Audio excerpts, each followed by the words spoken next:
So before the break, we were talking about how so many of these AI videos and pictures look so real that it's really confusing a lot of people and becoming a big problem. We saw that during the election. How people are saying, no, I heard her say that, I heard him say this. It became a big problem. So just to give you an idea of what we're talking about, we're going to show you an AI video right now, and we want you to tell us which one is fake and which one is real.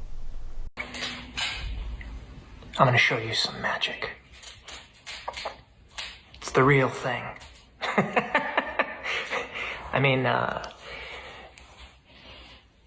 it's all the real thing.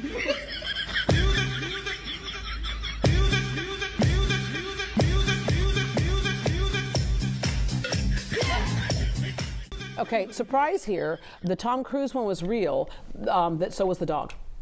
No, actually, no. Both of them are actually fake, but that Tom Cruise one looked so real. The only reason why we would challenge the dog one is because we know dogs don't dance like that. Yes. All right, but so many things, it's an issue. Yeah, so we filter. There's something called the web of belief, that our beliefs are reiterated by the previous networks of beliefs and understanding. So we were just talking off camera.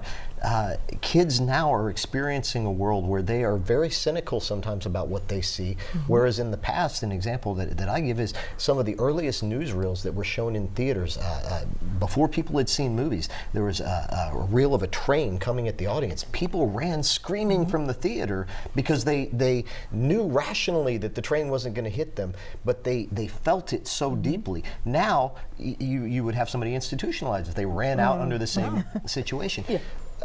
Go ahead. No, you were saying, yeah, you're absolutely right, because we're used to it. But same with the whole, I said the political slant earlier. If you don't like that politician and they're doing something negative, you go, no, it's true, because you're already predispositioned. I've seen it, I heard it, to it's believe true. that. Yeah. All right, I was going through some of my old high school pictures, and I found a picture from my senior prom. Somebody asked me, and that Shamar Moore and I, many of you might not know this, but Shamar Moore and I had dated, and we went different ways in our careers. So, but anyway, just stuff like that. Okay, that is used in jest, and it can be fun, right? But to your point earlier, Rania, about the pornography, for example, Paris Hilton was just in Washington, D.C., advocating for legislation where people can, sue or get restored with some damages if their pictures have been used. And she said something like 70,000 pictures of her in pornographic situations, and obviously she had not, participated in any of them. But that can be your children too. This is where we must go. So actors like Matthew McConaughey recently, looking to trademark his likeness, his face, his voice. We were talking about Scarlett Johansson and the lawsuit that she filed against an AI bot that sounded like her.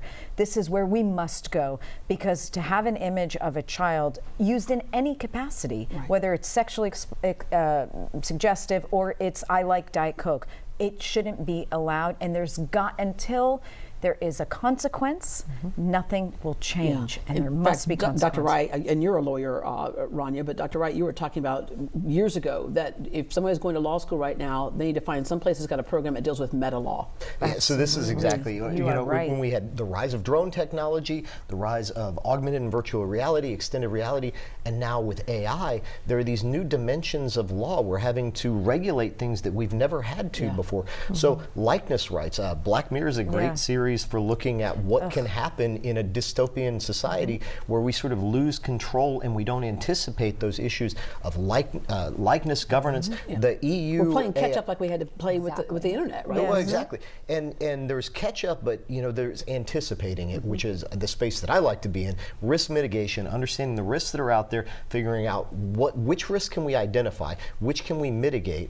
The EU's AI Act right now is doing a lot of work in trying to just regulate transparency, saying, okay, these things are going to be out there, but you have a legal obligation and responsibility to notify and label things as AI generated. Yeah, even us as journalists, we used to rely, always say, hey, if you have storm damage, send in your storm damage so we, we'll use it on the air. If you have this happened, whatever. And now we have to verify that it's real, that somebody didn't just, form something with AI and send it to us. So it makes our jobs even much harder, an extra step that we have to take. All right, Tony has a question here. He says, I keep seeing pictures and videos online that turn out to be fake, and it's honestly getting hard to tell what's real anymore.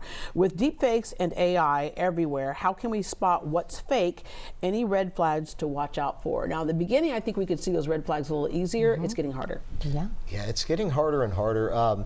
One of the things, ironically, that you can look for is something, well, obviously anything that's out of place. Yeah. So, you know, when you see something, that people that have extra appendages, Yeah. you know, things like that, Yeah. those are Yes. obvious. But also production value. When you see something that looks too good to be true, it usually is. Because what AI does is it's trained from a data pool. So if it's generating a picture of a model, it's going to use images of models that are shot with professional lighting that look a little bit too good to be real. And it's getting better and better at adding some layers of abstraction to make that feel more like in-world experiences. For instance, you're starting to see pores and pimples on AI. Look closely at some of the AI-generated images. But what's very interesting, if you actually look at them, where do the pores and pimples occur? It's usually at the fringe edges of where Snapchat filters don't cover. Why? Because the data that it's being trained from, people will have those filters on. It'll make a lot of their skin glowing and perfect and remove all the imperfections, but it leaves it in some of the fringe areas, and the AI is picking up on that.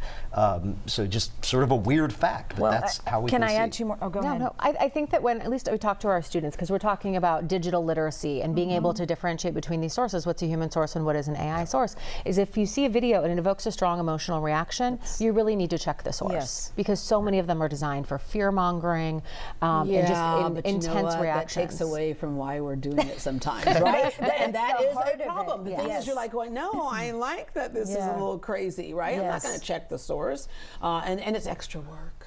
Well, it's the theory behind scams. If it's highly emotional, it's eliciting something quickly. There's a call to action, like share this and you're furious or it's funny. Those are actually reasons to pause and really think through what you're looking at. Yeah. All right. I love the fact that we have digital literacy in classes right now, right? And teaching those kids that. We start at a very young age. It's so important. And that's why I think so many of our, at least in our family, the grandkids and my nieces and nephews can spot one of these videos before their grandparents, because this is what they're taught. Yeah. All right.